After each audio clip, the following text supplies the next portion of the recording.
ఏపీలో కరోనా మహమ్మారి మళ్లీ కలవరపెడుతోంది. తొలి కోవిడ్ కేసు జూన్ 26న కడప జిల్లాలో నమోదు కాగా నెల రోజుల వ్యవధిలో రాష్ట్ర వ్యాప్తంగా 12 కోవిడ్ కేసులు నమోదయ్యాయి. కోవిడ్ బారిన పడి 4 ఇప్పటికే మృతి చెందారు. ప్రస్తుతం 3 బాధితులు హోమ్ క్వారంటైన్ లో ఉన్నారు. మరో 2 ఆసుపత్రుల్లో చికిత్స పొందుతున్నారు. మరో 3 పూర్తిగా కోలుకున్నారు. ఆంధ్రప్రదేశ్ను కలవరపెడుతున్న కరోనాపై మరింత సమాచారం మా ప్రతినిధి అశోక్ అందిస్తారు. అశోక్.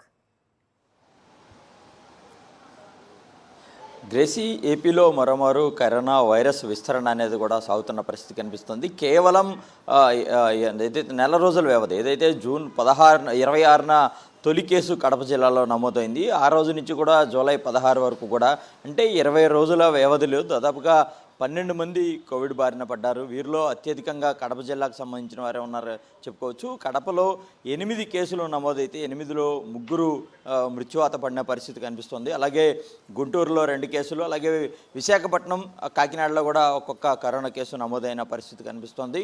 ఈ మొత్తం 12 కేసుల్లో ఇప్పటివరకు కూడా 4 మృత్యువాత పడడం అనేది ఇది కొంత భయంకరమైన వాతావరణం అనేది చెప్పుకోవచ్చు. ఎందుకంటే గతంలో కూడా చూసాం మనం, కరోనా విస్తరణ సమయంలో ఎంత దారుణమైన పరిస్థితులు అటు ప్రపంచవ్యాప్తంగా చూసాము, ఇటు ఆంధ్రప్రదేశ్లో కూడా ఎలాంటి పరిస్థితులు ఉన్నాయో చూసాము.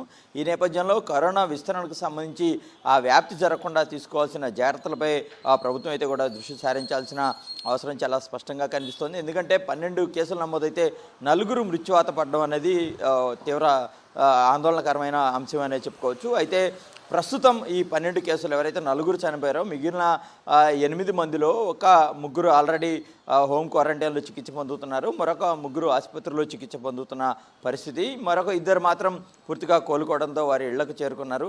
అయితే ఈ వేరియంట్ ఏది, ఈ ప్రస్తుతం విస్తరణ జరుగుతున్న ఈ కోవిడ్ ఏదైతే ఉందో దీనికి సంబంధించి ఇది ఏ వేరియంట్కి సంబంధించింది అనేది మాత్రం ఇప్పటివరకు కూడా స్పష్టత రాలేదు.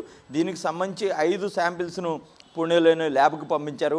అక్కడి నుంచి ఆ పూణే ల్యాబ్లో వచ్చిన రిపోర్ట్ను బట్టి ఈ వేరియంట్ దేనికి సంబంధించింది అనేది కూడా తెలియాల్సిన అవసరం అయితే ఉంది. ప్రభుత్వం దీని మీద ఒక అత్యున్నతమైన సమావేశం ఈరోజు నిర్వహిస్తారని కూడా మనకు సమాచారం అయితే అందుతున్న పరిస్థితి కనిపిస్తుంది. అయితే 20 రోజుల వ్యవధిలో రాష్ట్ర వ్యాప్తంగా 12 కరోనా కేసులు నమోదైన నేపథ్యంలో పూర్తి స్థాయిలో ప్రజలంతా కూడా అప్రమత్తంగా ఉండాల్సిన అవసరం అయితే ఉందని ప్రభుత్వం కూడా చెప్తున్న పరిస్థితి కనిపిస్తుంది.